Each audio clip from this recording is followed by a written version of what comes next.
Muy buenas, bienvenidos a Visión Global, con la mirada puesta hoy en el cierre de las bolsas europeas, una semana de nuevo marcada por algunas referencias macroeconómicas. Hoy teníamos ese dato de IPC en Estados Unidos con un repunte interanual del 6,8%, una cifra que ha ido en línea con lo esperado, marcando el ritmo más rápido de crecimiento desde 1982. El crecimiento en la tasa mensual en ese IPC de noviembre ha sido del 0,8%.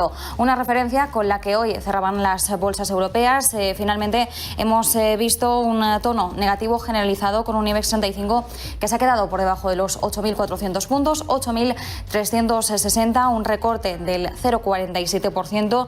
También el DAX con caídas ligeras del 0,10% en 15.623 puntos. El K40 ha cerrado también con un recorte ligero del 0,24%, el FTSE de Londres del 0,39% y el MIPEL italiano del 0,36%. Mientras tanto, si seguimos lo que está ocurriendo ahora mismo en Estados Unidos, seguimos viendo avances menos llamativos que cuando arrancaba la sesión. El Dow Jones ahora repunta más ligero, un 0,18% en 35.818 puntos. El Standard & Poor's 500 con un avance de medio punto porcentual y 0,31% al alza en el caso del índice tecnológico del Nasdaq.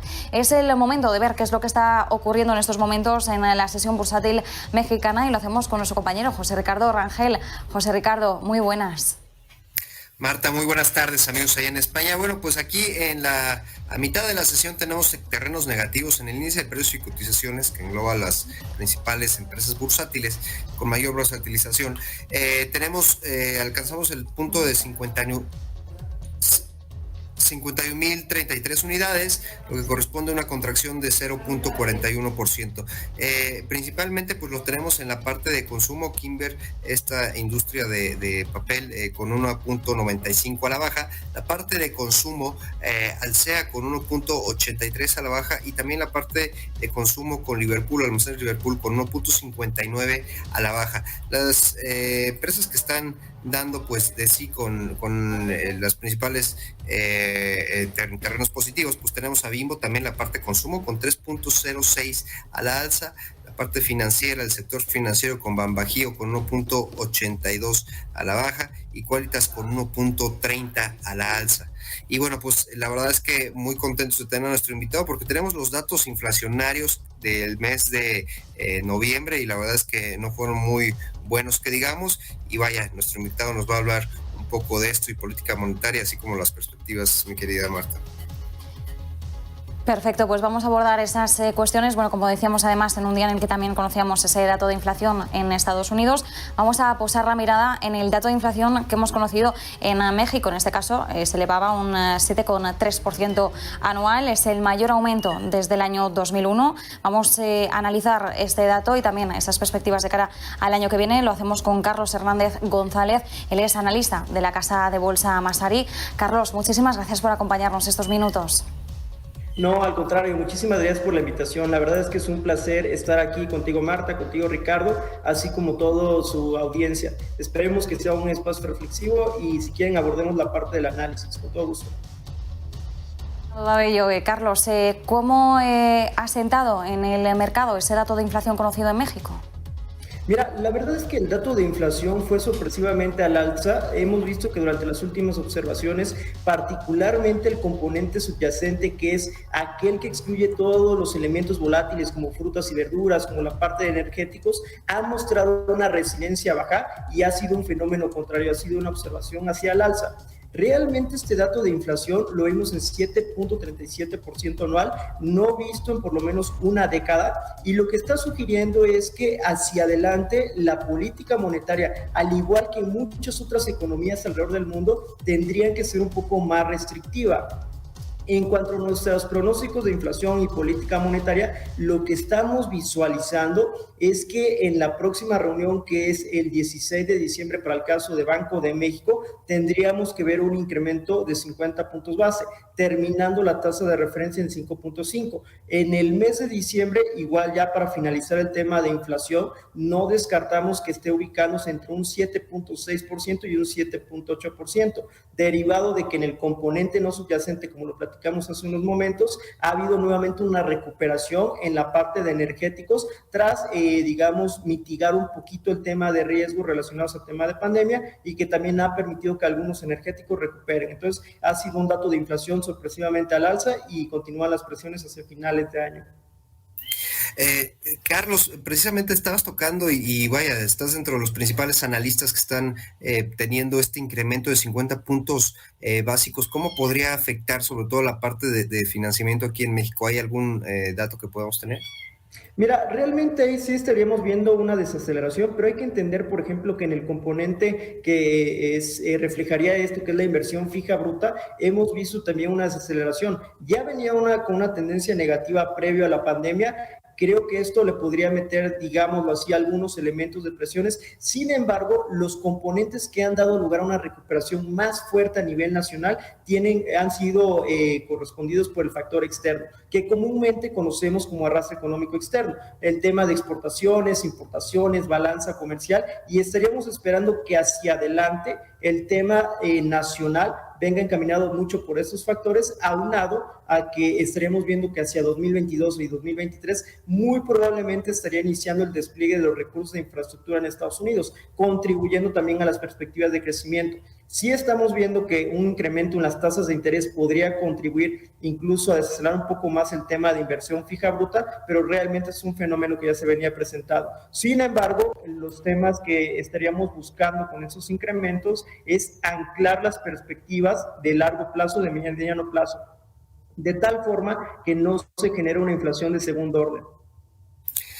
Importantísimo, digo, ya de por sí estamos muy contraídos en la parte de la industria de la construcción. Quería preguntarte las perspectivas precisamente para este 2022 que ustedes tienen como casa de bolsa. ¿Cuáles serían los principales sectores que estarían viendo más a la defensiva y los que tuvieran mayor área de oportunidad, Carlos?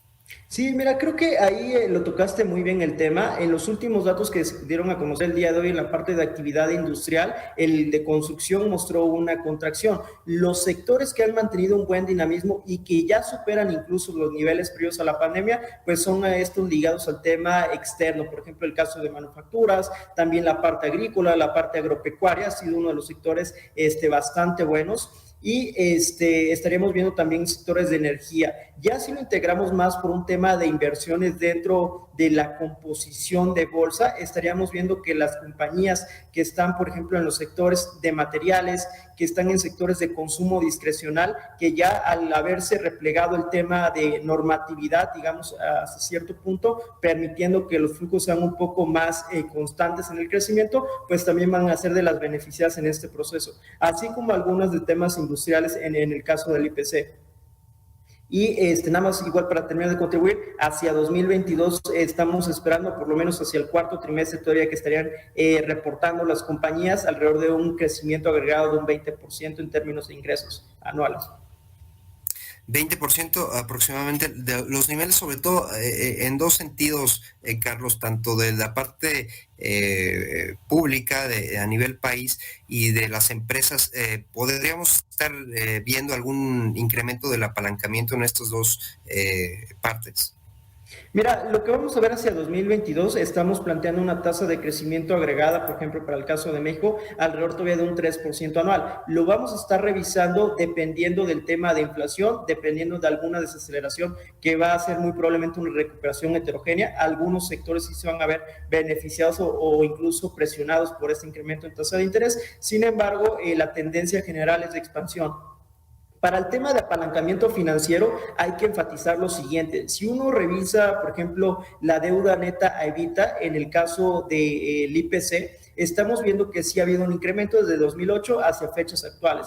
Anteriormente se ubicaba alrededor de un múltiplo, una ocasión a la vez, un múltiplo, ahorita se ubica en 2.5, pero este nivel no representa un tema todavía, digamos, de presión para los planes de expansión de las compañías y realmente es un tema manejable. Podríamos ver si un incremento de endeudamiento para las compañías que tienen tasa variable, sin embargo, el tema de crecimiento tanto externo como interno, pues deberían de mantener un canal favorable para, por lo menos, en el manejo financiero de las compañías.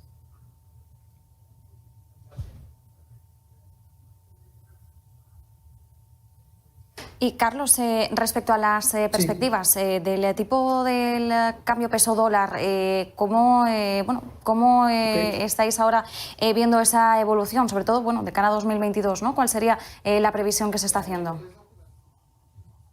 Mira, gracias por la pregunta, creo que igual es bastante acertada. Lo que estamos visualizando o lo que hemos puesto a través de nuestros pronósticos, de nuestras encuestas, es que para finales de año, incluso desde meses pasados, estábamos viendo un tipo de cambio que llegó incluso a un 21.80, incluso hubo un rompimiento hacia el 22, pero nosotros manteníamos nuestra postura a cierre de año de 21. Lo que damos una mayor explicación a este nivel es mucho lo que va a depender es en la reunión final de Banco de México este año, el movimiento que esté realizando, que podría contribuir a un tema más defensivo para el tipo de cambio, pero hacia 2022 o hacia los próximos trimestres o años vemos presiones en el tipo de cambio. El resultado primordial de esto tiene que ver con una percepción general de fortaleza del dólar. Dentro de un ranking, digamos, ha habido unas monedas que se han depreciado más, tanto de emergentes como de monedas desarrolladas, y el peso mexicano hasta cierto punto ha mostrado una resiliencia. Sin embargo, el tema de política monetaria en Estados Unidos, más una fuerte actividad económica que se registra en aquel país, ha estado contribuyendo para que realmente haya un avance generalizado del dólar. Incluso cuando uno revisa las posiciones especulativas sobre divisas en Chicago, uno puede observar que durante el último mes se pusieron mayormente cortos, tanto en pesos mexicanos, también en algún tema de francos suizos, en libras esterlinas, en divisas emergentes, resultado de esta percepción generalizada, impulso monetario e impulso económico en Estados Unidos. Entonces podríamos estar viendo nuevamente fluctuaciones hacia un 21.30, 21.40, dependiendo de lo que ocurra en las próximas reuniones de bancos centrales. Finalmente, Carlos, algo que no está tan relacionado con México, pero bueno, dependemos totalmente de ello. ¿Cómo ven los futuros, sobre todo de los índices norteamericanos para cierre de 2021? Mira, yo creo que ahí nosotros no descartamos que haya un incremento de la volatilidad que puede ser hacia el cierre de año y primer trimestre de 2022 e incluso un tema de ajustes, pero esos ajustes van a ser resultado de dos factores. El primer factor tiene que ver con las valuaciones. Estamos viendo que por lo menos en el caso de Estados Unidos un tema de precio-utilidad, un tema de precio-valor en libros, ya se encuentran los niveles actuales superiores a los promedio de los últimos 5 años y de los últimos 3 años. Entonces, en la medida que también la Reserva Federal decida acelerar el tapering, podríamos ver un incremento nuevamente en las tasas libres de riesgo, particularmente en el bono de 10 años. Al tener esa situación, muy probablemente también estaría generando volatilidad por temas de evaluación en activos financieros. Pero hacia el segundo o tercer trimestre estaríamos viendo nuevamente una normalización dentro de los índices. Resultado de que, en general, el tema de expansión económica sigue siendo fuerte, no ha habido un cambio de tendencias en las perspectivas, ni tampoco en las curvas de bonos soberanos que sugiera que los inversionistas cambien su percepción respecto al crecimiento económico. Entonces, digamos que hacia el segundo o tercer trimestre nuevamente tendríamos que evolucionar con estabilidad. Carlos, pues perfecto, te agradezco mucho tu tiempo para platicarnos sobre todas las perspectivas y sobre, este impacto que pudiéramos llegar a tener mediante la inflación que sigue creciendo aquí en México y bueno, pues estar preparados precisamente para tomar nuestras decisiones lo más prudente posible. Muchísimas gracias, Carlos Hernández. Con todo gusto, es un placer. Muchísimas gracias a ambos. José Ricardo, como siempre, un placer. Muchísimas gracias, Carlos, por habernos acompañado este tiempo en Visión Global. Gracias, Marta. Nos vemos el lunes. Hasta el lunes, José Ricardo. Que tengas un buen fin de semana. Y nosotros, mientras tanto, pues sin dejar del todo México, nos despedimos ya y volveremos la semana que viene a partir del lunes con más Visión Global a partir de las 6 de la tarde. Nos despedimos, como siempre, como todas las semanas, con una reflexión con Enrique Martínez. A 67 años de su fallecimiento, Frida Kahlo sigue dando de qué hablar. Hace poco, Diego y yo El último cuadro que pintó en vida se subastó en la friolera de $35 millones. Esto es, por mucho, la pintura de artista latinoamericano que más cara se ha vendido en el mundo. El hecho de que el cuadro de una mexicana se valore tanto en el mercado mundial de arte es motivo de orgullo para los mexicanos. Pero, ¿por qué una obra de arte puede llegar a costar tanto? Son varios los factores. El primero es la originalidad. El talento del artista es una cualidad valorada por el mercado, así como su capacidad creativa de diferenciarse y de innovar en su ramo.